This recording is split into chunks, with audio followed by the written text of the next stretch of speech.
Welcome to What's Next, the podcast where we explore life's pivotal moments and the decisions that shape our next chapters. I'm your host, the Chief Librarian, and each week I sit down with inspiring individuals who've dared to shift gears, whether it's in their careers, relationships, or personal growth. Together, we'll uncover their stories, challenges, and lessons to inspire your own journey. So are you ready to find out what's next? Come on now, let's go dive in.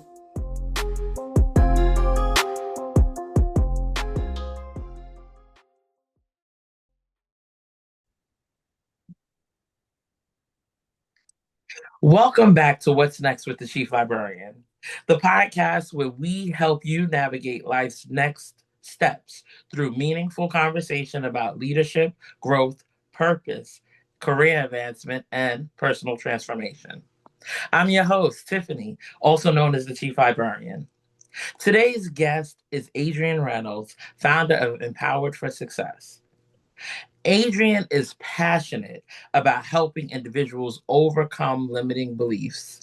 She wants them to strengthen their leadership skills, achieve meaningful goals, and live more intentional lives. Through coaching, training, and personal development, she empowers people to move beyond self-doubt and keep confidently and step confidently into their purpose. Today, we're talking about mindset, leadership, personal growth, intentional living, and what it truly takes to create sustainable success.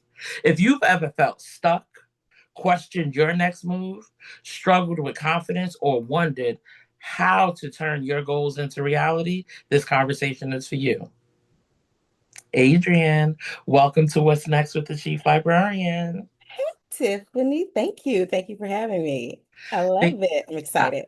I'm glad you're excited, and it was a long time coming just to have you on the show and talk to the peeps about what we need to identify when there are times that we need to reframe, when we need to reflect, and when we just need to be silent about the next steps. So we're going to jump into these interview questions, and I'm sure those themes will come up throughout.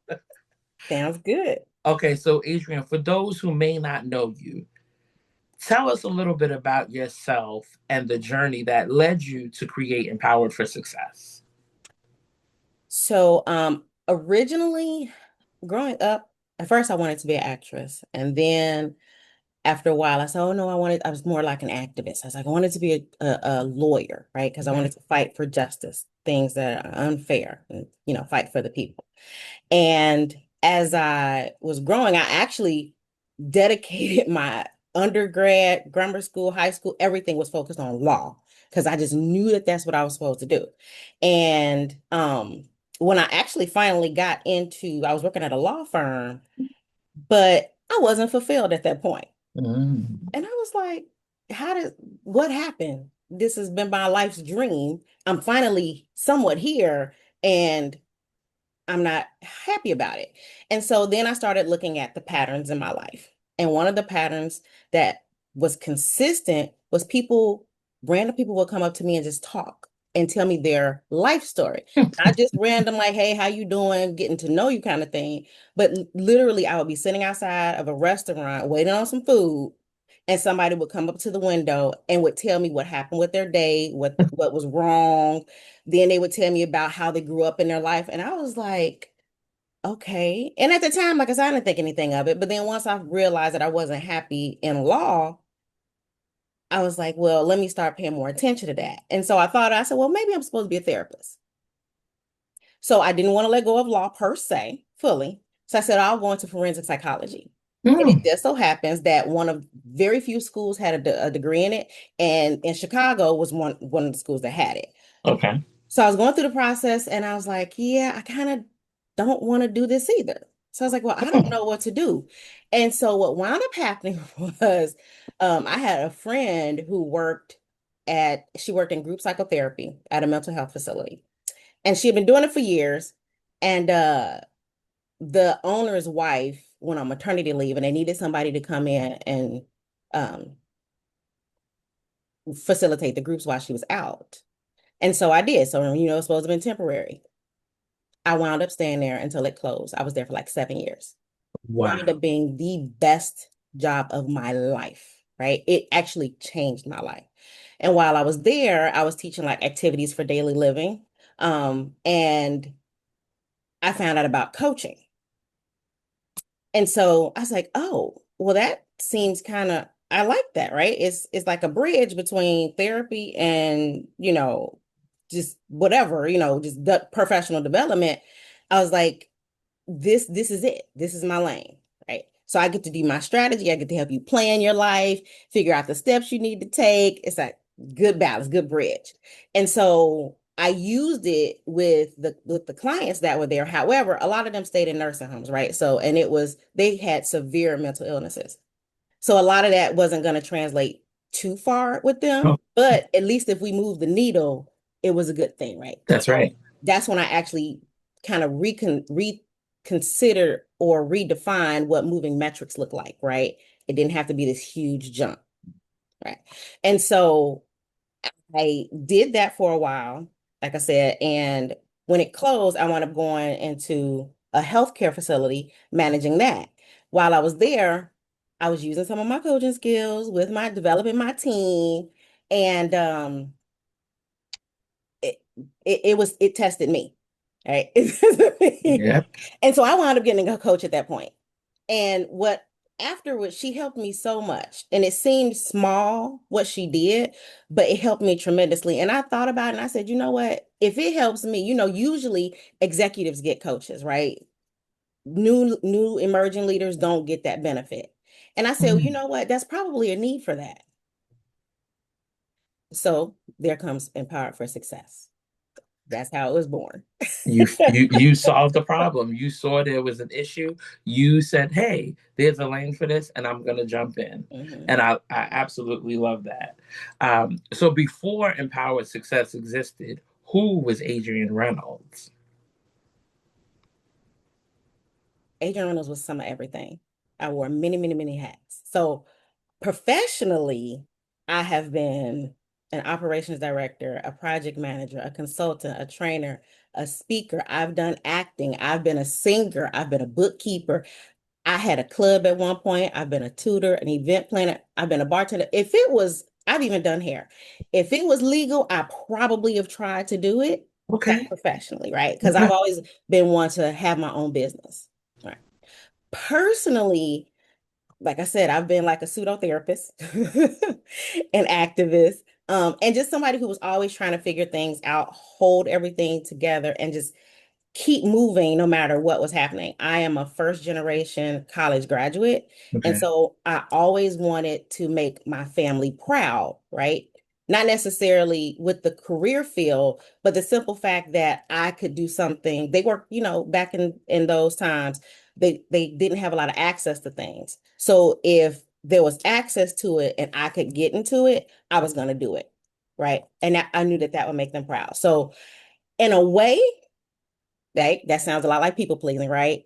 But at the same time, it to me, it was honoring them and the struggles that they went through and Right. making sure that I would be able to pass it along as well to the next generation. Yeah. And so that's pretty much No. it. Listen, what you said just reminded me that um, especially in our age group, we think about how we can honor. A part of our respect pattern is wanting to honor our ancestors.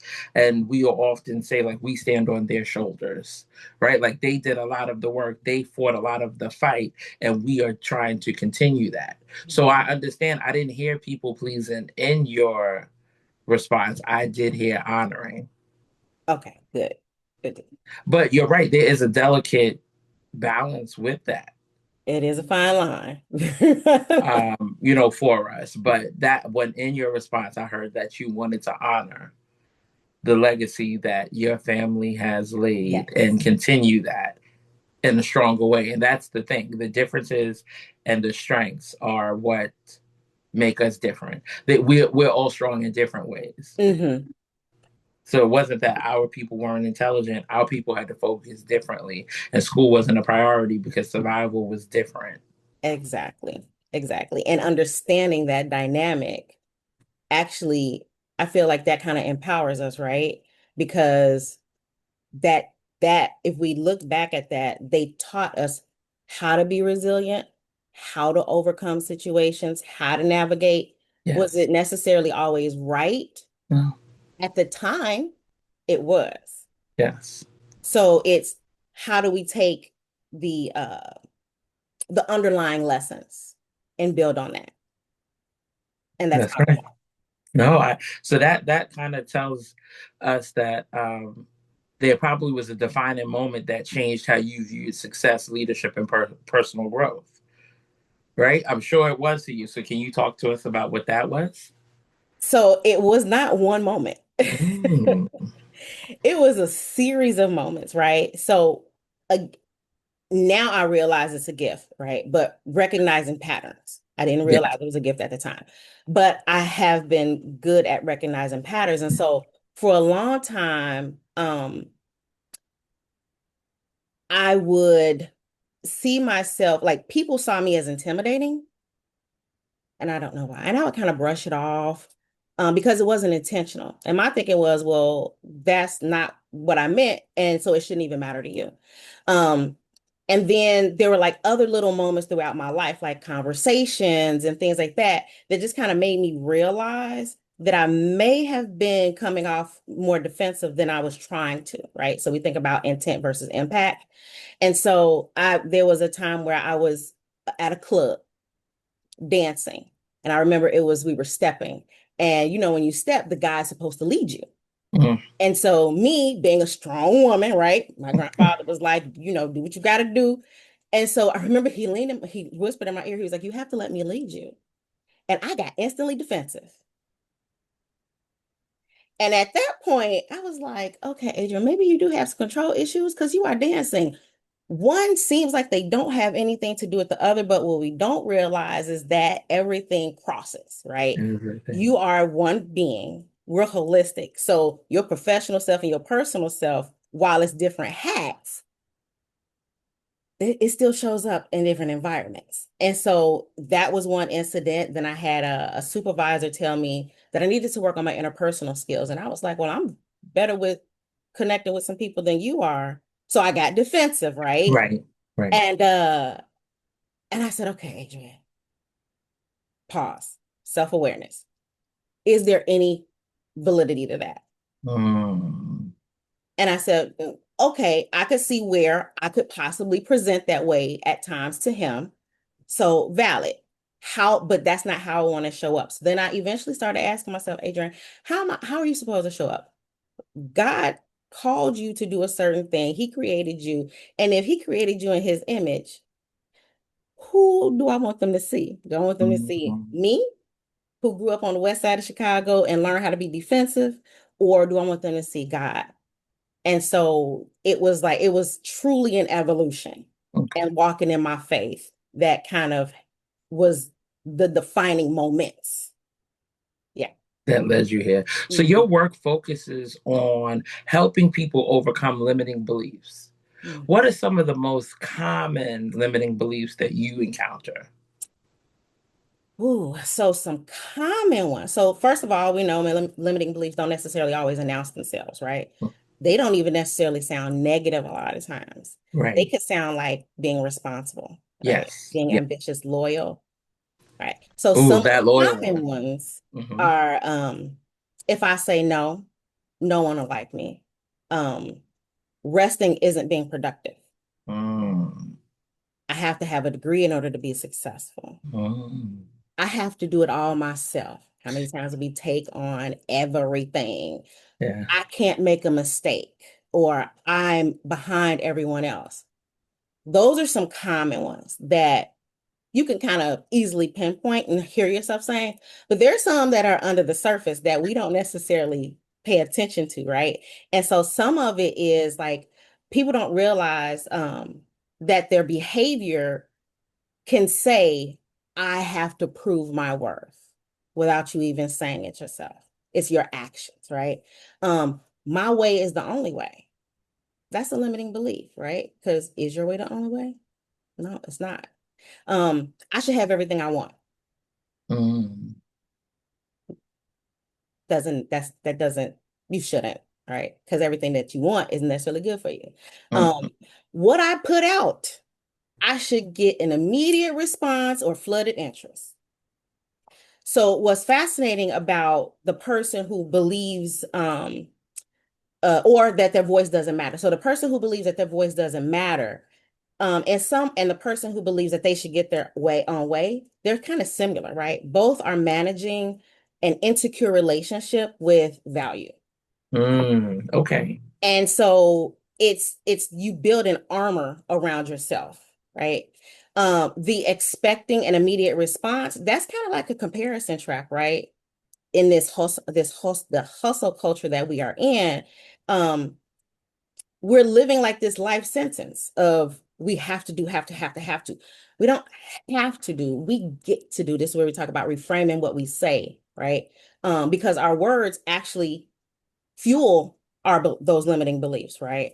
And so none of those beliefs are consciously chosen though.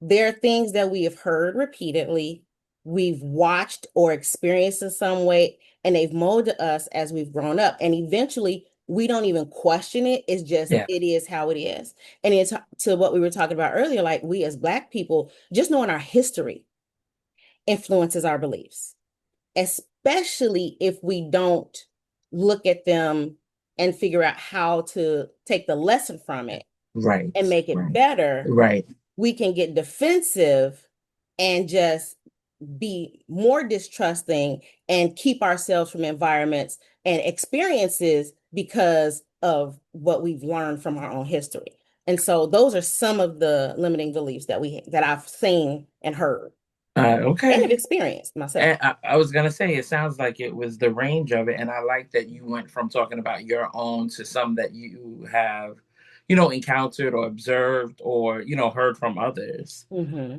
So with that, like, why do so many talented and capable people struggle to recognize their own potential? I think the struggle is awareness, Mm.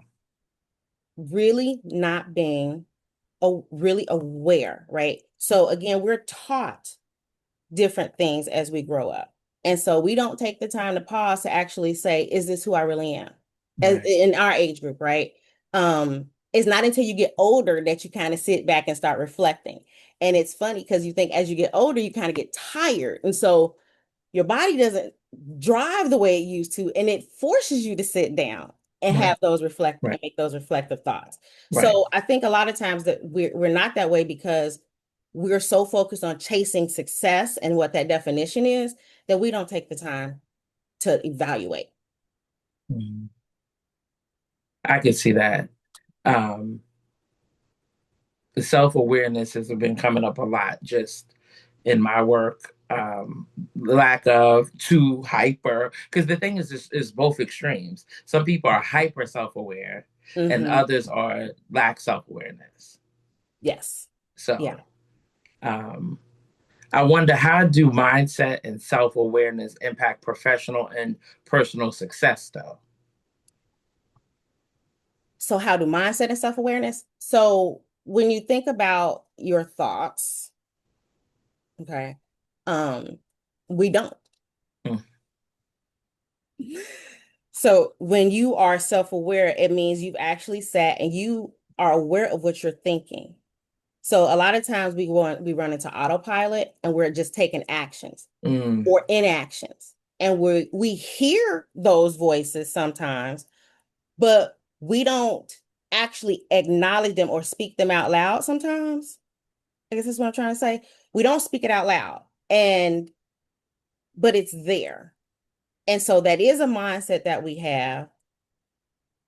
And if we don't address it, then it keeps us from actually wanting to be self-aware. Now, that sounds weird the way I said it, but if you ignore it and avoid it, right?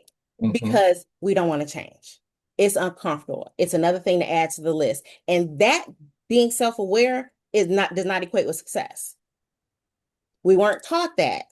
Knowing how you show up, knowing how you think helps you make your decisions. We weren't taught that. We just know we need to make a decision. But how does that, what the decision that you make, how has it impacted you? The mindset that you had drove that decision. Right. Yeah, no, you're right. And to your self-awareness was not something that was taught because success equaled the work. If you did the work well, if you completed tasks, if you moved up incrementally, that was what success meant. But I think you just hit on something um, that I've been struggling with for a while. Why it is a struggle for some leaders to be reflective. Um, you just helped me. You just unlocked something, and so I appreciate you. Okay. Um, you so many people are successful on paper, and I think this is going to lead into like what you were saying, but exhausted in real life. So many people are successful on paper, but exhausted in real life. So how do you define sustainable success? I define it. I define it by my growth. And I say that because I can like task wise, if you put something in front of me, I can figure it out, Mhm. right? Um, I'm driven enough to be able to accomplish a goal, Okay. right? A tangible goal. Okay. However, the hard work is facing yourself. Right. So to be sustainable in anything, it's what am I thinking that's driving my decisions, that's impacting my emotions, how I show up, how I respond versus react to a situation. When you get to the root of what you do, then any goal that you create or write, you're able to sustain it because you're able to navigate it better, because you're able to control yourself. You can't control the outcome necessarily. You can't control other people. You can't control the environment, but you can control yourself. And so to me, sustainable success is being able to control yourself, to have that self-awareness, be honest, and grow and be intentional about it. That's Okay. success to me. All right. So what habits or behaviors tend to keep people stuck? I'm sorry, repeat that. What habits or behaviors tend to keep people stuck? Overthinking is one. Okay. Okay. Overthinking, that's a big one. Comparison, Okay. procrastination, Hmm. avoidance, waiting for that perfect moment before you make a move, or moving too fast. That can sabotage you as well, right? Because you haven't given enough thought to think it through before you move forward. So those are some of the things that I've said. So like many people spend years either looking for validation or answers from credible others like parents, teachers, bosses, and now people are looking for it through social media, right? With the posts. And instead of using those people as examples or lessons, they become trusted sources, right? So we believe what we see out there versus probably what's going on behind that camera, right? Right. So we've learned Right. that. Right. And so people stop listening to that voice that's inside of them that actually guides them. And so then that way they find themselves stuck because they're Okay. not listening. And so the challenge is that, you know, if you want to be confident in something, you build it from action. And so that means that you have to make a decision before you feel completely ready. The avoidance, when you sabotage yourself with avoidance, is because you don't want to be uncomfortable. But growth requires us to do something differently. It has to be awkward. I would tell people you have to get comfortable getting uncomfortable. So Many people interpret discomfort as a sign of like stopping, Mm-hmm. when it's actually you're stretching, right? So you Mm-hmm. think about working out. The more you stretch, the longer you can work out, the more sustainable it is, and you get your results, right? Because you're able to stretch, your body can do more. Same thing with your mindset. The more you stretch your mind, the more you let go and reframe those limiting beliefs, the more opportunities are out there for you. So success is rarely derailed by one big mistake. It's usually like the result of these small decisions that we repeat over time. Yeah. Yeah, no. So what role does accountability play in achieving goals? Accountability is very important when it's the right people. Mm-hmm. Okay. So accountability, a lot of times what happens is we will only stretch ourselves to the point where we're comfortable.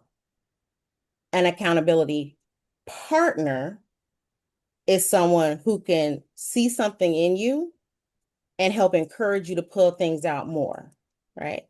Um, and when it's self accountability, that tends to be a little bit harder, right? Because if I don't want to do something, I'm not going to do it. And so again, it's having that mindset of with a strong enough why as Mm-hmm. to why I need to stretch. Why is this important to me? And if I don't do it, what is that cost? And that's where the accountability piece come in, right? Because what's the cost? If I don't achieve this or I don't make this step, what is essentially going to happen? And so going back to like health, um, if I don't stop eating a whole lot of sugar, and especially in the African American community, diabetes, heart failure, right? And so knowing that you don't want to have those inherited illnesses, you're more likely to hold yourself accountable. Not that you're going to get it 100% right all the time, Right. but because you know what you don't want to happen, Mm, you will correct yourself and say, okay, no, I need to get back on the ball. And that's you holding yourself accountable. If I don't do it, then this is what's going to happen to me. And then, like I said, you get you an accountability partner who can right. also say, you know what, when you're tired, you're like, I really don't feel like. They're like, no, come on, let's go ahead and do this. Or why don't you? And if it's a valid enough reason, okay, what else can you do differently, right? But again, it needs to be somebody who's on the same page and who's Hmm. growing with you or above you who can help pull you up. So when you talk about standing on the shoulders, right? You pull somebody up. That's right. It can't be with somebody who, if both of y'all don't like working out, y'all ain't never gonna work out. Or if you want to grow and they don't, here's what I will say. Some people will sabotage you not intentionally.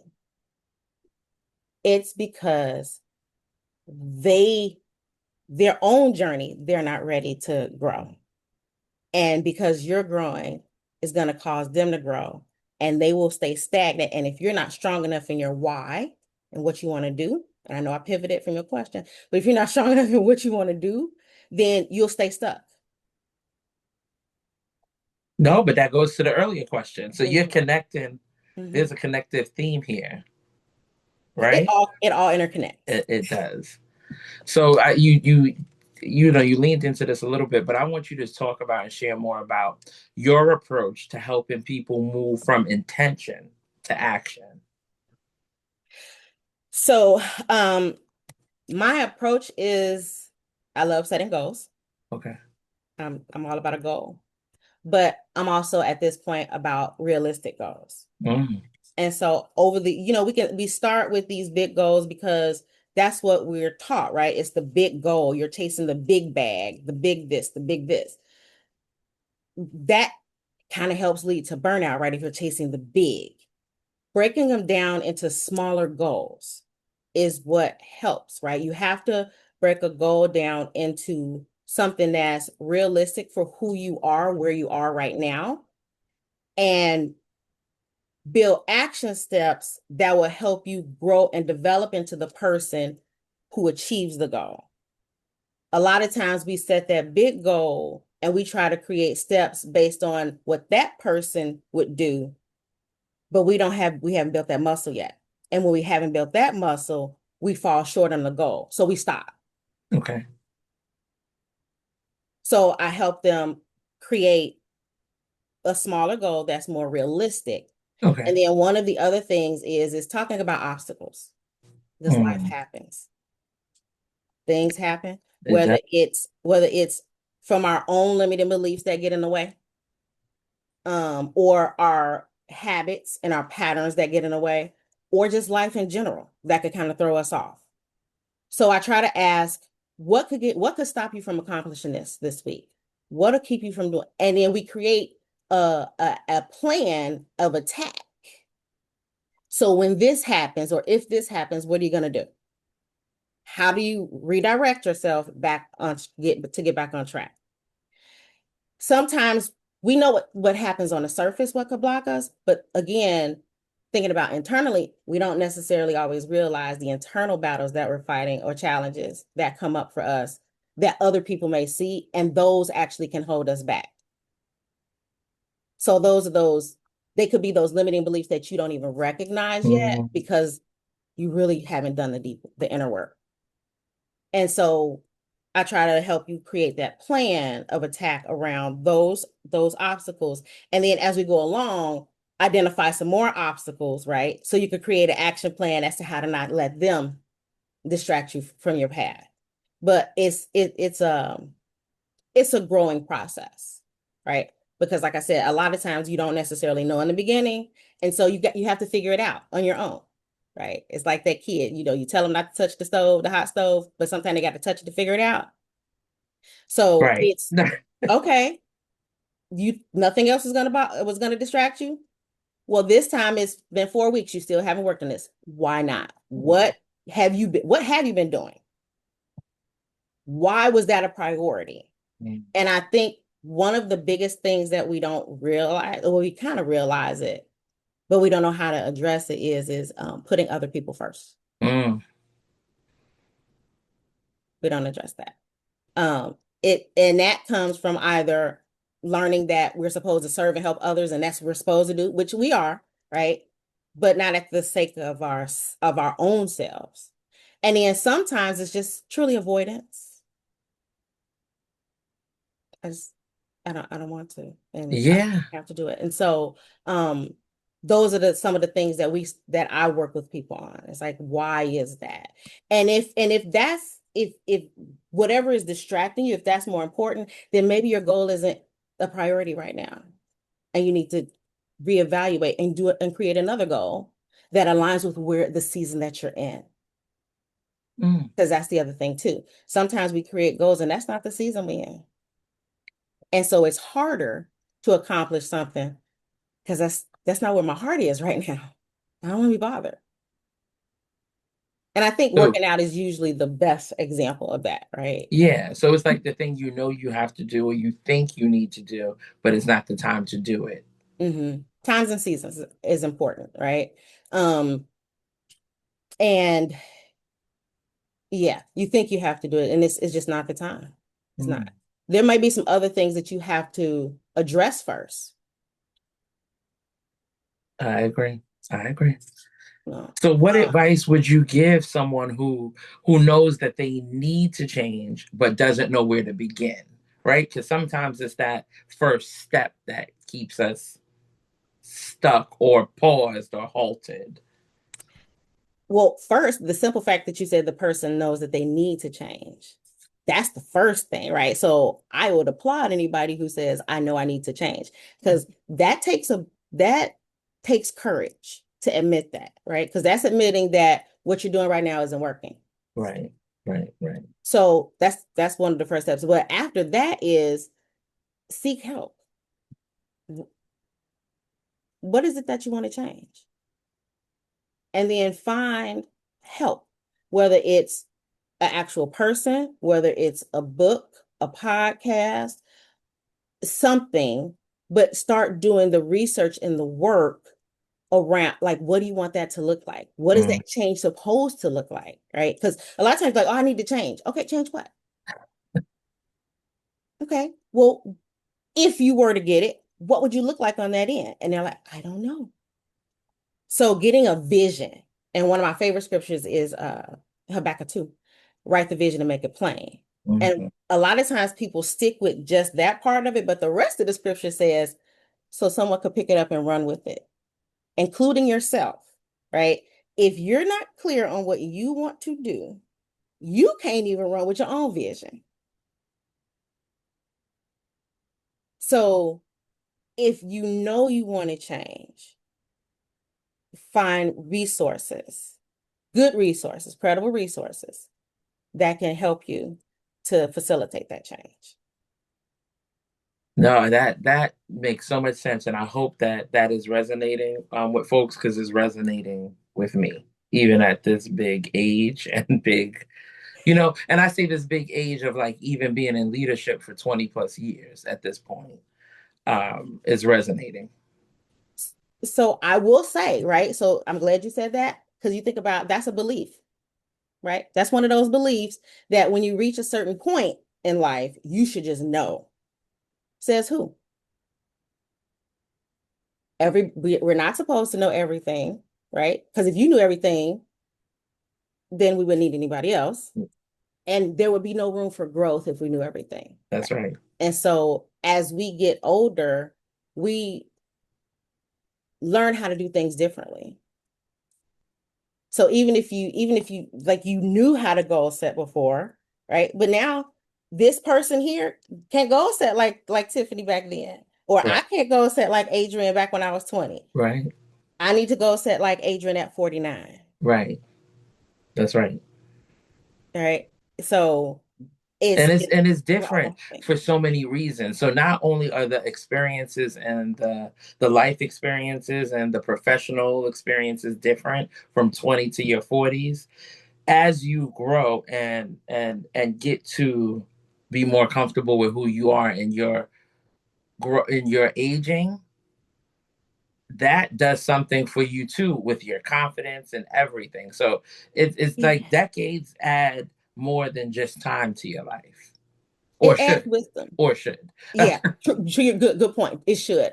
I remember I think I was in high school and one of my friend's sisters said that each decade there is a shift.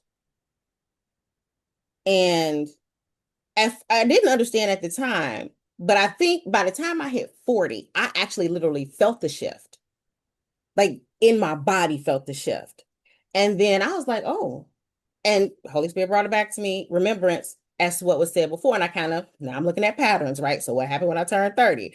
So, and I'm like, well, we're gonna see what's gonna happen when I turn 50. Hmm. But to your point, just the wisdom that comes with it, what you should and shouldn't do, uh, it just changes. And so I could, right? So a lot of times it's, they say, well, I can or can't do it. Yeah, I can do anything. Should I? Right. Is the question. Right. Well, by the time you reach 40 or 50, 60, you like, I shouldn't do Right. that. Right. You know not to touch the stove anymore. You know that you have Exactly. experience that the stove is very hot and it will burn you and the Yes. outcome, right? So at Right. this point, Um, Exactly. what has entrepreneurship taught you about yourself, and what lessons from your own journey do you wish people understood? Entrepreneurship has taught me that I really can be double-minded. Mm. Talk more And about that. so and you're the first person I've said this to. I have had this revelation, but I've never actually said it out loud. So, I could be double-minded. So, like I told you, from the time I was in grammar school, right, I was selling candy to my classmates. And so I've always been on a hustle and grind for something. It's like, so I was like, okay, well, after that, I'm like, what's on to the next? How can I make? So I've been chasing paper in Mm. one way or another. I've been chasing either a degree, a credential, or I've been Mhm. chasing money. And and I remember my mother used to say, you're a jack of all trades and a master of none. And again, I got defensive. I was like, so what's that supposed to mean? I can do all things, right? Right. But it was being double-minded in the fact of in the sense of not sticking solely with something to see it through, to watch it necessarily grow. So I've started this business over here. I've started this business over here. And even with the coaching, right? At some point, I stopped it. And Power for Success went from coaching to consulting to bookkeeping to back to coaching, Mm. in between all of that, right? But again, watching the patterns, eventually I was like, you know what? What is it? What is it that you feel called to do? What is God telling you? And it always came back to coaching. And Mm. so I remember at one point I sat down, I told God, I said, I'm no longer going to be double-minded. I'm going to stick with it because I know the benefit. I do it. Right. I'm doing it for free. But if this is what I'm called to do, then I need to do all of the steps and stop being double-minded and questioning whether or not this is really what I'm supposed to do. Make up your mind, set your path. And so that's what I have learned about myself in entrepreneurship, is that I was Okay. always chasing a bag in some way and not necessarily leaning into what it was that I thought, what I know that I'm called to do. And going back to what I do with people is I know some of that comes from the fact that I chased law for so long and then I wound up deviating.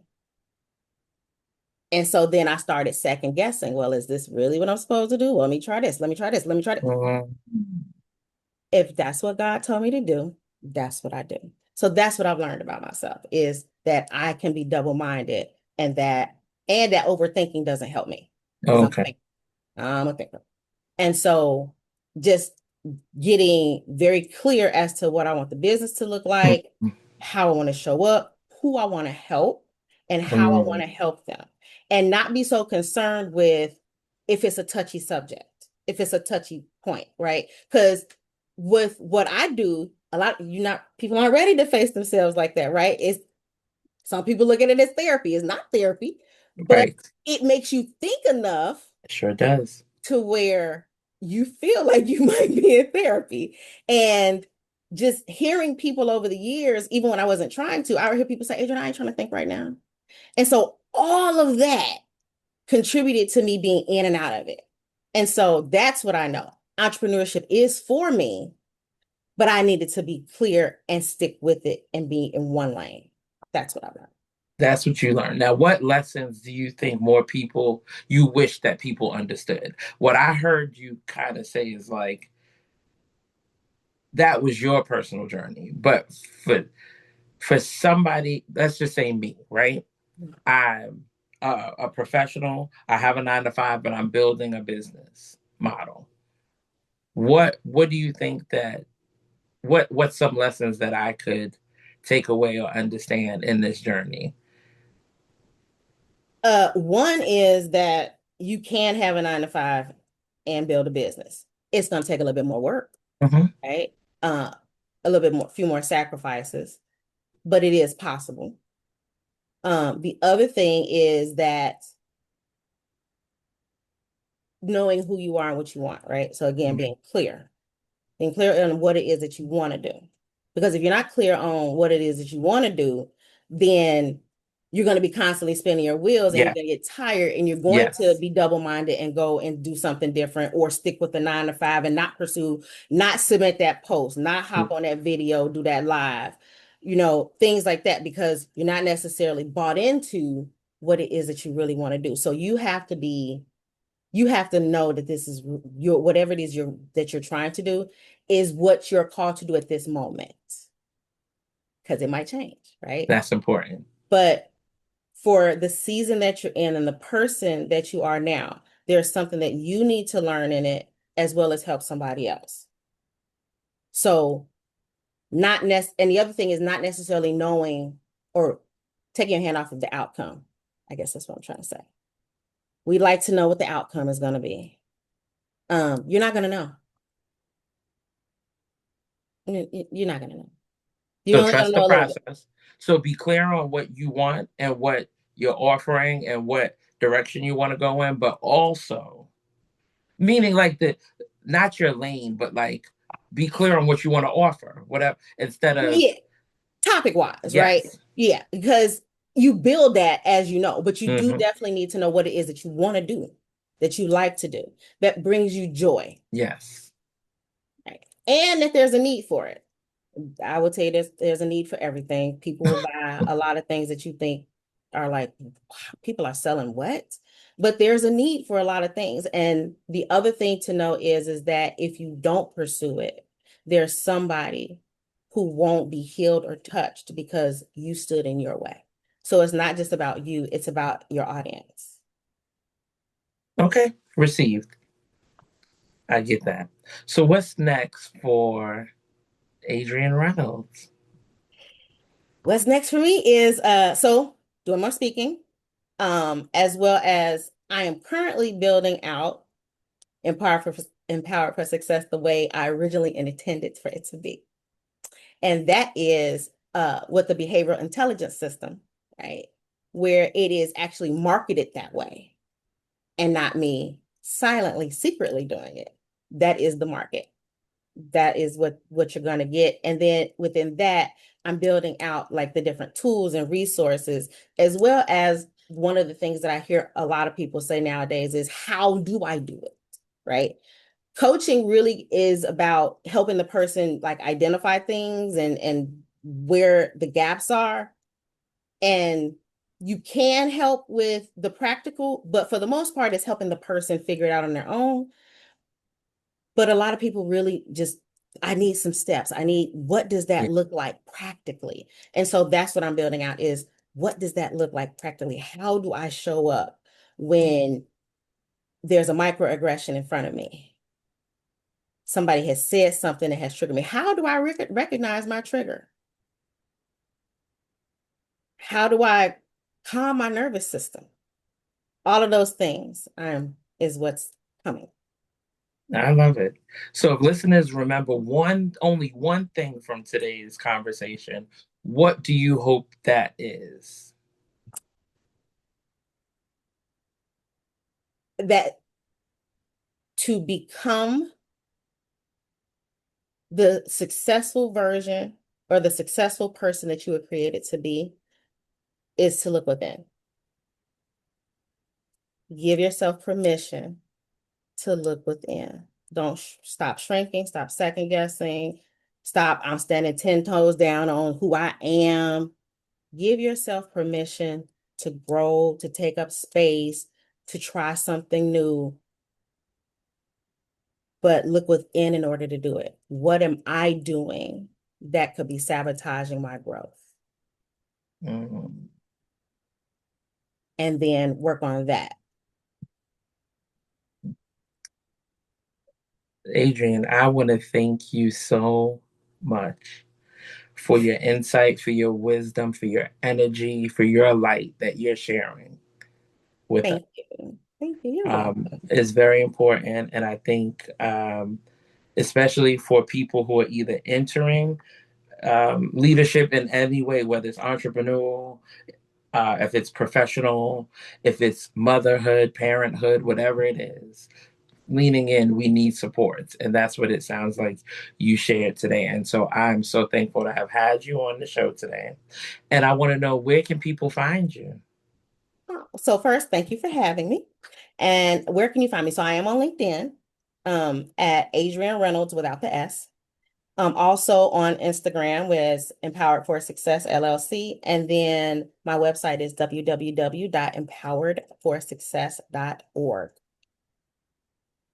Well, Adrian, I just again want to say thank you and share that if today's conversation inspired you or challenged you or gave you a new perspective, don't let it stop here. Take one action, one conversation, one decision, one step. Growth doesn't happen because we listen. Growth happens because we apply. Be sure to connect with Adrienne Reynolds and Empowered for Success to learn more about her work and the resources she offers. If you enjoyed today's episode, Subscribe to What's Next with the Chief Librarian on all platforms that you listen to podcasts. Leave a review. Share this episode with someone who needs to hear it. And follow us on social media and join our growing community. That's LinkedIn, that's TikTok, that is Facebook, that is Instagram, and YouTube. And remember, your next chapter won't write itself. The question is not whether change is coming. The question is, what's next? Adrian, thank you for joining us today and sharing your wisdom, your experiences, and insights. This conversation reminded us that success is about more than achievement. It requires intentionality, self awareness, courage, accountability, and the willingness to challenge the beliefs that no longer serve us. To everyone listening, I encourage you to take a moment and reflect on what resonated with you most from today's conversation and identify one action that you can take this week to move closer to your goals. Thank you for spending time with us today. Until next time, keep growing, keep learning, keep leading, and keep asking yourself, what's next? I'm Tiffany Alston, the Chief Librarian. See you next time, peeps. Peace out.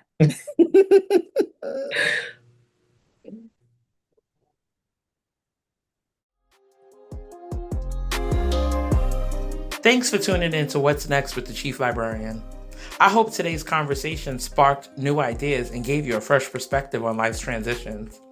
If you enjoyed the episode, please subscribe, leave a review, or share it with someone who might need a little inspiration. For more stories and updates, follow me on Instagram, TikTok, and LinkedIn at the Chief Librarian. And until next time, keep exploring what's next for you. Bye.